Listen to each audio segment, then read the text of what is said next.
এইটাতে ম্যাপ তো পুরোটাই এটাতে কাজ করবো আমরা প্ল্যাটিনাম সার্ভিসে। বলি এখানে এটা পুরোটাই ম্যাপ ডিপার্টমেন্ট। ম্যাপের ফুল ফর্ম কি এটা দেখে নেবে, স্যার জিজ্ঞেস করতে পারে। Merchant acquiring business map, merchant acquiring business.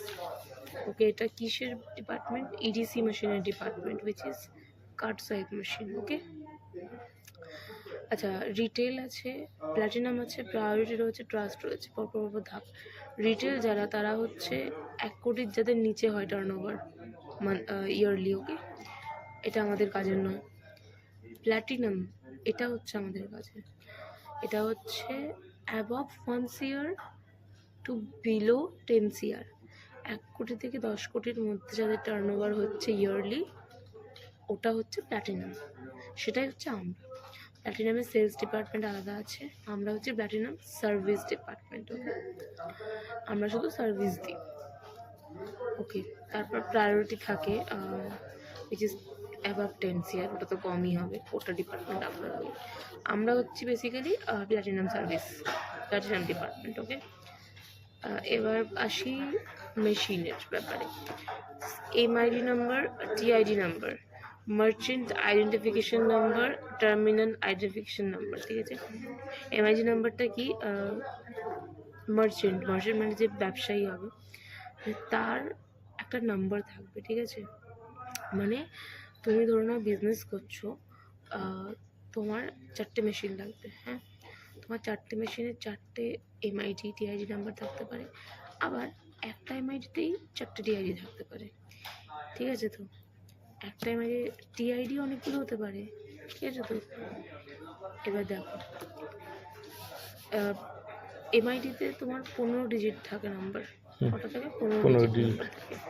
এটা হচ্ছে কি মার্চেন্ট আইডেন্টিফিকেশন নাম্বার, মানে যে মার্চেন্ট হবে তার আইডেন্টিফিকেশনের যে একটা নাম্বার থাকবে সেটা। টিআইডি মানে যে টার্মিনাল, টার্মিনাল মানে কি? EDC machine, pause machine, card swipe machine, terminal, এই 4টে জিনিসই একই।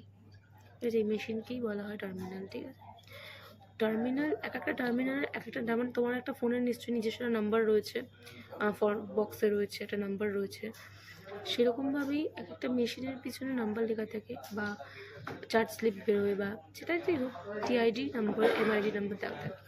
TID basically terminal identification number, মানে মেশিনটার এগেনস্টে একটা নাম্বার দেওয়া হয়, ওটা হচ্ছে টিআইডি নাম্বার। আর টিআইডি নাম্বারে কটা থাকে? 8 digit.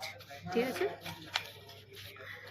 We present platinum service department, আমরা প্ল্যাটিনাম সার্ভিস ডিপার্টমেন্ট প্রেজেন্ট করি। ওকে, ডিবিএনএম। আচ্ছা, ডিবিএনএম কি হয়? ডুইং বিজনেস অ্যাজ, মানে হচ্ছে লাইক একটা বিজনেসে একটা লিগাল নেম আলাদা থাকে, লিগাল নেম হয় আর ডিবিএনএম হয়, দুরকম নাম আছে। লাইক তোমার যেমন নিকনেম রয়েছে আর অফিসিয়াল নেম রয়েছে, ঠিক তেমনভাবেই এখানে। লাইক জারা, ঠিক আছে, তো জারা শুনেছি তো আমরা, জারা যে স্টোরটা, বা ডমিনোজ। এবার কি আমরা ওটা ডমিনোজ জানছি, আমরা জানছি ওটা হচ্ছে তোমার বোর্ড। আমি তোমাকে এখান থেকে দেখাচ্ছি, দেখো বেনারসি নিকেতন, নাম শুনেছো শাড়ির? ঠিক আছে, শোরুম বেনারসি নিকেতন হচ্ছে ডিবিএনএম, এটা হচ্ছে তোমার বিজনেস নেম। ঠিক আছে, যেটা আমি বড় বড় হোর্ডিং দেখতে পাচ্ছি ওটা হচ্ছে বিজনেস নেম। আর লিগেল নেমটা কি হচ্ছে? যেটার নামে পেপারস অ্যান্ড অল রয়েছে, যেটা অফিসিয়াল পেপারস রয়েছে, কোম্পানির যে মানে পেপারস রয়েছে যেটাতে সাইন করা, সেটা হচ্ছে legal name, which is BN সারিজ প্রাইভেট লিমিটেড। দুটো আলাদা আলাদা হলো, কখনো কখনো একও হয়, এরকম কোনো মানে নেই যে দুটো। দেখো যেমন বিডিএম ইন্টারন্যাশনাল, দুটো সেম রয়েছে, বাট সবসময় সেম থাকবে তার কিন্তু কোনো মানে নেই। লাইক বাবু মশাই রেস্টুরেন্ট, বড় রেস্টুরেন্ট, ওর ডিবিএ নেম হচ্ছে বাবু মশাই, কিন্তু ওর যে যদি লিগাল নেম ধরে যেটাতে পেপারস রয়েছে, আদিত্য সুপার বাজার প্রাইভেট লিমিটেড। ঠিক আছে, বুঝতে পেরেছো ডিফারেন্সটা কোথায়? তো ডিবিএ নেম কি? যেটাতে বিজনেস চলে, আর লিগাল নেম কি?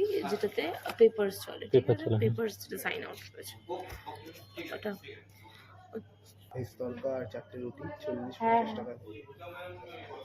প্রথমে আমি ভাবলাম কি বলি, আমি ভাবলাম ঘুমিয়ে করলি নাকি। হ্যালো, তুই কি এক নম্বর প্ল্যাটফর্মে আছিস?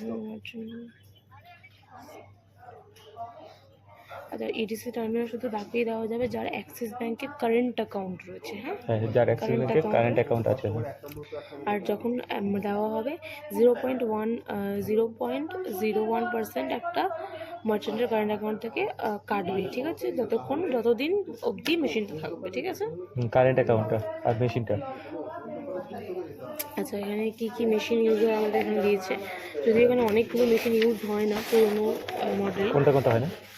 এরকমভাবে আমি বলতে পারবো না, বাট হয় না অনেক কিছু। অ্যান্টেরা হয়, এটা কিপ্যাডগুলো এখন আর হয় না। হ্যাঁ, মানে এটা হয়তো এটা হয়, কিপ্যাডগুলো এখন আর হয় না, ঠিক আছে। অ্যান্ড্রয়েড পজ, এই যে আমি বলে দিচ্ছি কটা ভেন্ডার আছে না আছে, পাঠিয়ে দেবো, সেটা ব্যাপার না, গুগল সার্চ করে দেখবো। নম্বর প্ল্যাটফর্মে উঠবি না, জাস্ট ওকে, প্ল্যান এটা আমি ছেড়ে দিচ্ছি, এটা আমি কিছু বলছি না, স্যার বলবে। Value of prop only rental, easy হয়, স্মার্ট হয় machine. Easy for QR and sound box. Easy হচ্ছে সাউন্ড বক্স আর কিউআরের জন্য, স্মার্ট হচ্ছে সবসময় মেশিনের জন্য, ঠিক আছে। স্মার্ট হচ্ছে সবসময় মেশিনের জন্য, মানে সিস্টেমে চলে মেশিন আসি, সিস্টেমে চলে আসি। আসুক। এটা হচ্ছে ইজি, যেটা সেটা হচ্ছে কিউআর কোড ইউজ। হ্যাঁ, আর এটা হচ্ছে স্মার্ট হচ্ছে পজ মেশিন আর এনএফসি সাউন্ড বক্সের জন্য, ঠিক আছে। এত কিছু এখন বুঝতে পারবে না। ইএমআই আর ডিসিসি, এগুলো ইএমআই তো মান্থলি যেটা ইনস্টলমেন্ট হয়, আর ডিসিসি হচ্ছে dynamic currency conversion. Dynamic currency কনভার্সনটা কী হয়, ইন্টারন্যাশনাল কার্ড সোয়াইপ হয় তো, বাইরের দেশের আমাদের কার্ড সোয়াইপ করলে একটা ভিসা কার্ড যেমন কাটে, 3% এমডিআর কাটে, ঠিক আছে। তো 3% এমডিআর কাটবে মানে কি, ধরে নাও তোমার তুমি মার্চেন্ট, হ্যাঁ, তোমার কাছে আমি দিলাম, তুমি 3,000 টাকা আমি সোয়াইপ করলাম, ঠিক আছে। তুমি 3,000 থেকে 3% ব্যাংক কেটে নিয়ে তোমাকে বাকিটা দেবে, ঠিক আছে। মানে তুমি 3% কাট হয়ে পাবে। বাট তুমি যদি ডিসিসিটা অ্যাক্টিভ করিয়ে নাও, তাহলে তুমি 3,000-1% ব্যাংকে দেবে, বাকিটা তুমি পেয়ে যাবে, বুঝতে পেরেছো। এটা হচ্ছে ডিসিসি, মানে এই স্মার্ট ওই হতে, তাই তো। আচ্ছা, এমডিআর কি, মার্চেন্ট ডিসকাউন্ট রেট, মানে হচ্ছে মেশিন যখন ইউজ করে একটা রেট কাটে প্রত্যেকটা সোয়াইপে। এমডিআর কি, rate, merchant credit card, debit card এগুলোতে কাটে। ক্রেডিট কার্ডে কত কাটে, premium and non premium and কমার্শিয়ালে কত কাটে, 0.50% থেকে 2.25% অবধি কাটে। ডেবিট কার্ডে কত কাটে, বিলো 2K হলে 0.40, 2,000-এর নিচে হলে 2,000-এর উপরে হলে 0.90 কাটে। অ্যামেক্স কার্ডে 2% কাটে। All RuPay debit card 0 MDR, definitely debit card 0 কাটে, এরকম অল রুপে ডেবিট কার্ডে। তাহলে বুঝতে পারছো না তুমি, ক্রেডিট কার্ড প্রিমিয়াম নন প্রিমিয়াম 0.50 থেকে 2.25 অবধি কাটতে পারে। MDR can be revised with preferred pricing and extra up to 1.25 for CC। আচ্ছা, কারেন্ট অ্যাকাউন্টের ক্ষেত্রে তার ব্যালেন্সের ওপর, সব কিছুর উপর ডিপেন্ড করে চেঞ্জও হতে পারে রেটসগুলো, ঠিক আছে, তো MDR রেট। আচ্ছা, or transfer pricing and exchange, get আমি এখন বোঝাচ্ছি না। টার্মিনাল ডকেট, এই দুটো বুঝাচ্ছেন না তো, এইটা আর এটা তো, এটা বোঝাচ্ছি না, এটা হ্যাঁ, এটা বোঝালাম না।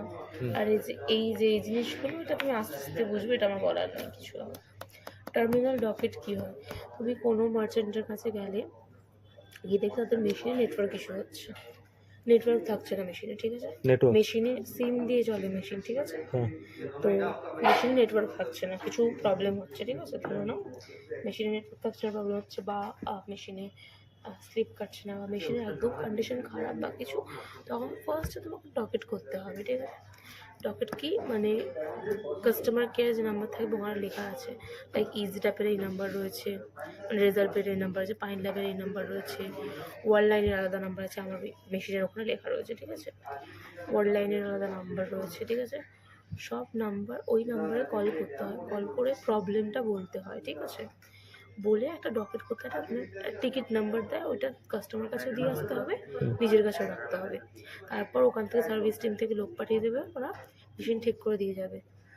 মেশিন তুমি আবার তারপর চেক করবে, মানে ওই দোকানে গিয়ে, স্যার আপনাদের মেশিন ঠিক করে দিয়ে গেছে। যদি বলে হ্যাঁ দিয়ে গেছে, কোনো প্রবলেম হচ্ছে না, তাহলে ভালো কথা। যদি বলে যে হ্যাঁ মেশিন ঠিক করে দিয়ে যাওয়ার পরও প্রবলেম হচ্ছে, তখন তুমি কি করবে? বলবে স্যার এই মেশিনটা আপনি ব্যাংকে রিটার্ন করে দিন, আমি আপনাকে নতুন মেশিন দিচ্ছি। বুঝতে পেরেছো কথাটা?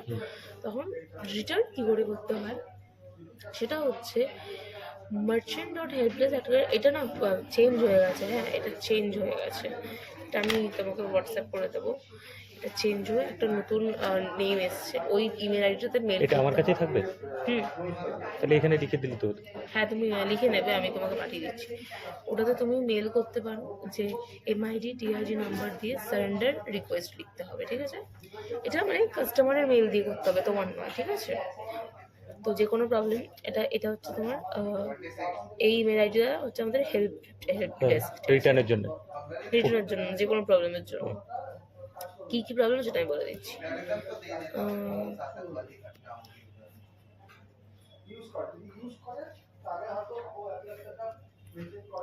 ওকে, এইটাই এখানে কাজের ছিল।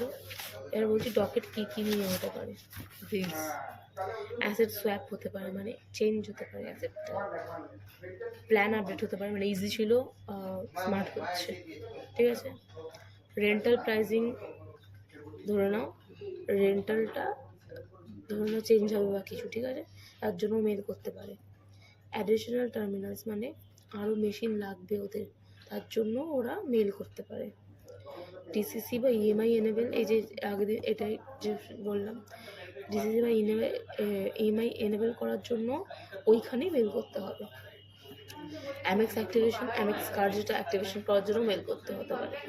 ইমেল আইডি আপডেট, ধরে নাও তোমার কোম্পানিতে যে ইমেল আইডিটা দেওয়া রয়েছে সেটা এখন আর তুমি ইউজ করো না, নতুন ইমেল আইডি দেবে, তো তার জন্য এখানে তুমি মেল করতে পারো। মোবাইল নাম্বার আপডেশন, ঠিক আছে?